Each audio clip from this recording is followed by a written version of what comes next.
Hello everyone and welcome back to the channel where we find humor in the most unexpected places. It's funny to tears. Today, I have a story for you that involves a pair of shoes, a very important event, and a series of unfortunate choices that led to what I now affectionately call the Great Shoe Disaster of 2023. So picture this. I was invited to my best friend's wedding. Not just any wedding, mind you. This was the wedding of the year. It was a black tie affair at a super fancy historic hotel downtown. The kind of place where you feel like you should be sipping champagne with a pinky up and discussing the stock market, even if you don't know the first thing about it. Naturally, I wanted to look my absolute best. I had the perfect suit tailored, my hair was scheduled for a fresh cut, and all I needed was the perfect pair of shoes to complete the ensemble. This is where our story truly begins. Instead of going for my trusty, comfortable dress shoes that have seen me through countless events, I decided I needed something new, something special. I wanted shoes that screamed sophistication and I have my life together. So I went online and found them. They were these gorgeous Italian leather loafers, sleek, shiny, and with a price tag that made my wallet weep. But I thought, hey, it's an investment in style. I clicked buy with the confidence of a man who had just made the best decision of his life. Oh, how naive I was. The shoes arrived 2 days before the wedding. I tore open the box like a kid on Christmas morning. They were even more beautiful in person. The leather smelled like victory. I slipped them on. And that's when I felt the first tiny red flag. They were snug. Not painfully tight, just very, very form-fitting.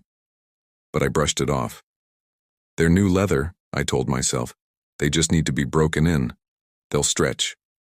This, my friends, is a famous last thought. I decided to wear them around the house for a bit to break them in. I walked from the living room to the kitchen. I stood while making coffee. I even did a little dance to my favorite song. After about 30 minutes, my feet were starting to feel a bit compressed. It was like they were being gently but firmly hugged by a very stylish python. Again, I ignored the warning signs. This is normal, I chanted to myself. Beauty is pain. Wedding day arrives. I'm getting ready, feeling like $1,000,000. I put on the suit, fix my tie, and then I look at the shoes. They're gleaming under the light, beckoning to me. I sit down and begin the Herculean task of putting them on. It took significantly more effort than it had 2 days prior. I had to use a shoehorn, a bit of wiggling, and a silent prayer. But finally, they were on. My feet were officially encased in what felt less like shoes and more like a leather prison. I arrive at the venue. I'm walking from the car to the entrance and the pinch is real. With every step I could feel the shoes digging into the sides of my feet and my heels. But I put on a brave face. I smiled. I greeted people. Great to see you. You look amazing. All while my inner monologue was just a continuous scream of ow, ow, ow, ow. The ceremony was beautiful. My friend was glowing, her partner was beaming. It was perfect.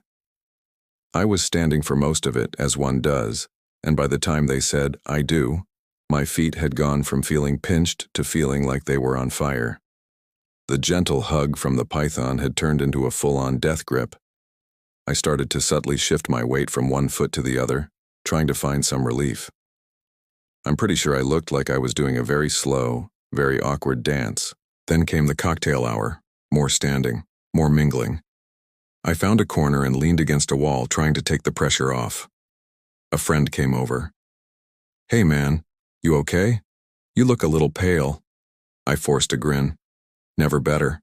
Just soaking in the beautiful ambiance.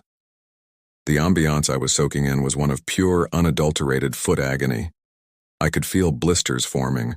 I was no longer walking. I was hobbling. Each step was a carefully calculated negotiation with pain. Dinner was a brief, glorious respite. I sat down and for a moment the world was right again. I could feel blood returning to my toes. It was a beautiful sensation. But then, the speeches started, and after that, the dancing. The bride and groom had their first dance, and then the dance floor opened up to everyone. My best friend, the groom, comes over to me. "Come on, man, let's get out there, they're playing our song." He was talking about that one cheesy 90s rock anthem we used to blast in college. Normally, I would have been the first one on the dance floor. But tonight?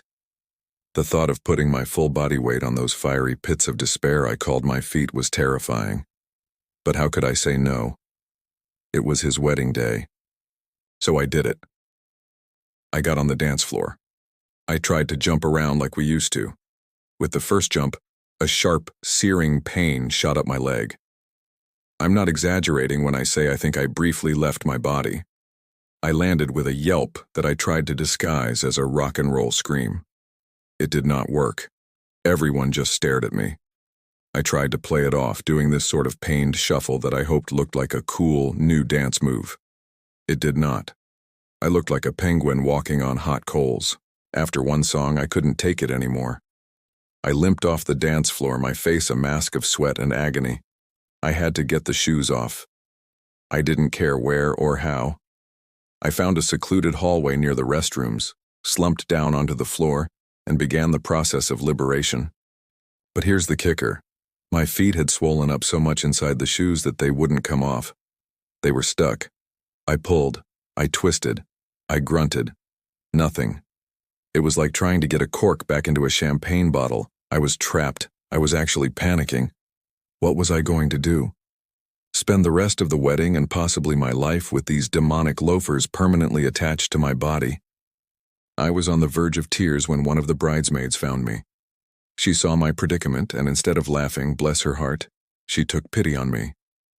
"Oh, you poor thing. The new shoe curse. It gets us all." She disappeared and came back a minute later with 2 glasses of ice water. She didn't say a word. She just handed me one and then poured the other one directly into my shoes. The shock of the ice-cold water was, intense. But it worked. The cold helped reduce the swelling just enough. With one final heroic pull, the first shoe came off with a sound like a suction cup being pulled off a window. Oh, the relief. It was euphoric. The second one followed suit. I was free.